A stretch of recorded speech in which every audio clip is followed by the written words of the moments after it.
मध्य प्रदेश में प्रदेश व्यापी गिद्धों की गणना 17 फरवरी से 19 फरवरी तक हुई। राज्य सरकार के निर्देश पर जबलपुर वन विभाग ने 3 दिनों तक गिद्ध की गणना की। सुबह 7 बजे से 10 बजे तक यह गणना की गई।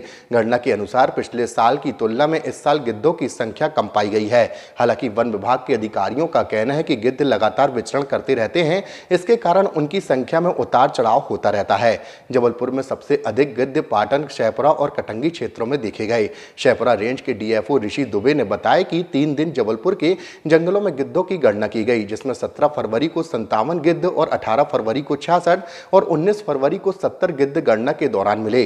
जबलपुर रेंज के डीएफओ ऋषि दुबे ने बताया कि साल 2024 में गिद्धों की गणना के दौरान 79 गिद्ध मिले थे, जबकि इस साल इनकी संख्या कम दर्ज हुई है। हालांकि उन्होंने यह भी कहा कि गिद्ध लगातार विचरण करते हैं, जिससे संख्या में बदलाव होता रहता है। पुराने जो अध्ययन उसमें ये पाया गया है कि गिद्धों की संख्या निरंतर कम हो रही थी, तो राज्य सरकार के प्रयासों के द्वारा गिद्धों के संरक्षण के लिए निरंतर प्रयत्न किए गए हैं। और गिद्धों के विषय में आप सभी जैसा जानते हैं कि ये प्राकृतिक सफाई कर्मी के रूप में प्रसिद्ध हैं और इनका अपने आप के जो पूरा इकोसिस्टम है उनका एक अलग स्थान है। तो गिद्धों के बिना आप प्रकृति साफ रह सके ऐसी आप कल्पना नहीं कर सकते हैं। तो गिद्धों के अस्तित्व के साथ साथ ही अन्य प्रजातियों के अस्तित्व आपस में जुड़ा हुआ है, इसलिए गिद्धों के संरक्षण की आवश्यकता प्रतीत हुई और निरंतर उस पर विभाग प्रयत्न कर रहा है। विगत 3 दिवस से हमारे जबलपुर वन मंडल अंतर्गत गिद्धों की हम गणना कर रहे हैं। इसमें मुख्य रूप से हमारे जो 2 परिक्षेत्र हैं पाटन और शहपुरा, वहाँ पर वल्चरों की संख्या देखी गई है।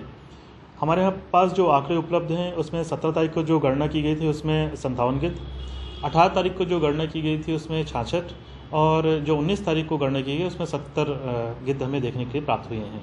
विगत वर्ष जो हमारे पास आंकड़े आए थे उसमें जो अधिकतम आंकड़ा आया था वो 89 गिद्धों का आया था। उसकी तुलना में अगर हम कहें तो कुछ संख्या कम आई है। इस गिद्धों की संख्या जब काउंट की जाती है तो इसमें बहुत सारे फैक्टर्स काम करते हैं। एक सबसे जो महत्वपूर्ण बात हमें इस बात देखने के लिए आई है कि प्रथम दिवस जब हमने गणना की थी तो हमारे पास कुल 57 गिद्ध देखने में आए थे। द्वितीय दिवस में 66 और तृतीय दिवस में 77 आए, तो क्रमशः ये नंबर बढ़ते हुए उसमें आए हैं।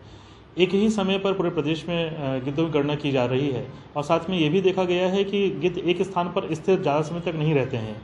तो ये कहा जा सकता है कि जो इस क्षेत्र के गिद्ध थे संभव है दूसरे क्षेत्र में प्रवास उन्होंने किया हो, इसलिए गणना में कुछ कमी हुई है। पर एक जाई आंकड़ा तभी स्पष्ट हो पाएगा जब पूरे प्रदेश के आंकड़े यहाँ सामने आ पाएंगे।